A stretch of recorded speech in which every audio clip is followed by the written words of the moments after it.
So today I'm going to be showing you how to do a drain and refill, an automatic transmission fluid drain and refill on your Hyundai Elantra. This one is a 96 to 2000 model. And basically we're just doing a drain and refill. We're not doing a complete transmission fluid flush. And the reason for doing so is this car has 134,000 miles on it. I don't know if the transmission fluid's ever been changed or if it's been changed in a really long time.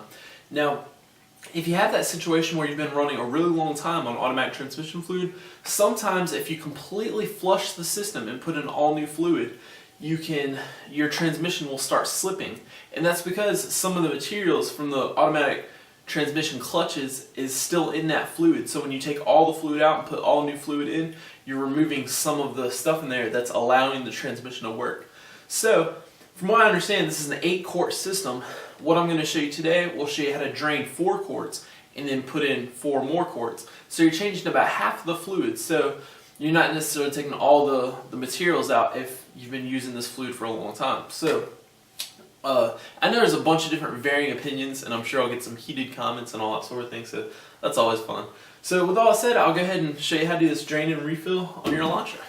Hey guys, I'm Jordan and you're watching Fixbook. After watching this video, your car problems stand about as much a chance as this laptop does against my Hyundai. Now, make sure you stay tuned so you can see what happened to the laptop at the end of this video. And as always, don't forget to subscribe, like, and leave a comment down below. And here's the tool you'll need for today, a ratchet and a 17mm socket. You'll also need a funnel, which is not shown, to add in your new automatic transmission fluid. Alright, and the first thing we're going to do today is we're going to lift up this side of the car because the drain plug is on this side, and when we lift the car up this way, it's going to allow more fluid to pour out that way. So let's lift up this side. Okay guys, the next thing we're going to do here is we're going to position ourselves underneath the vehicle so I can show you what I'm talking about. And it's this guy right here. It's that bolt. It's a 17mm bolt. Get yourself a drain pan and get yourself a ratchet and a 17mm socket. Once you've broken it loose, go ahead and get your fingers on there and loosen it up till you get your plug out. And that's what it looks like when your fluid is nasty. It should be red. And just let it drain on there in your drain pan. Once it's drained and stopped dripping and you got all the fluid out there, then go ahead and put your fastener back in. And mine is just coming to a stop here. It's going from a steady drain to just a little string. And I'll just sit here for another minute and wait till it starts dripping, and then I'll put my fastener back in.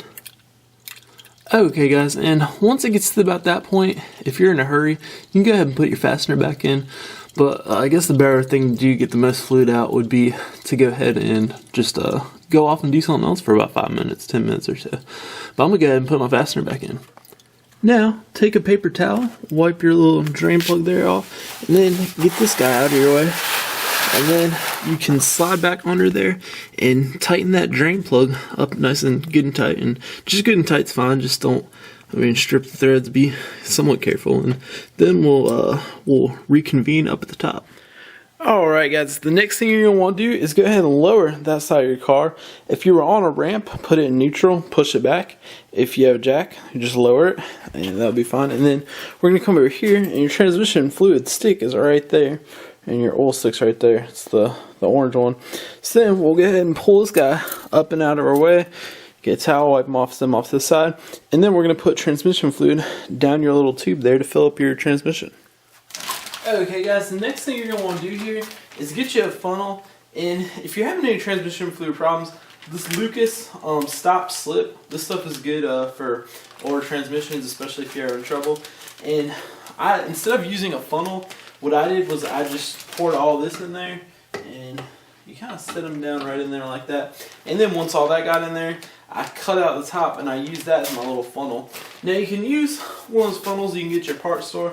And then what they told me at AutoZone, I was kind of hesitant about this, but because it's GM and Ford. If you can find Hyundai automatic transmission fluid, I'd probably suggest that instead of the Dex Merc. But I'm going to go ahead and put it in there since that's what the people at AutoZone told me to use. So get you some Dex Merc and go ahead and just pour it in there just like a funnel until it says full. Now I've had suspicions that mine's a little over full.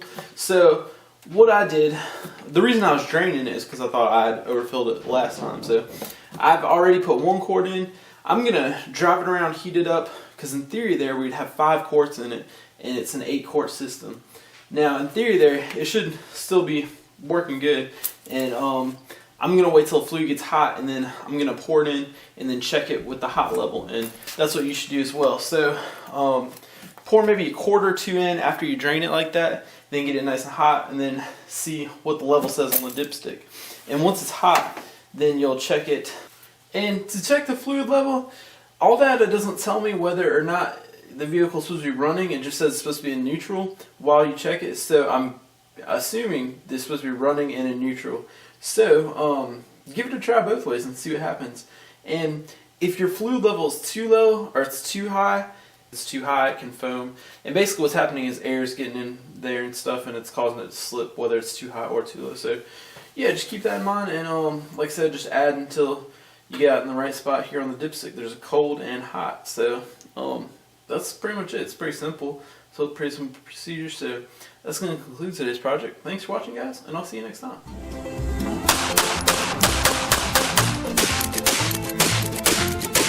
Thanks for watching, guys, and don't forget to subscribe so you can catch all my new videos, which publish Mondays and Fridays at 9 a.m. Pacific Time, 10 a.m. Mountain Time, 11 a.m. Central Time, 12 p.m. Eastern Time, and I will see you then.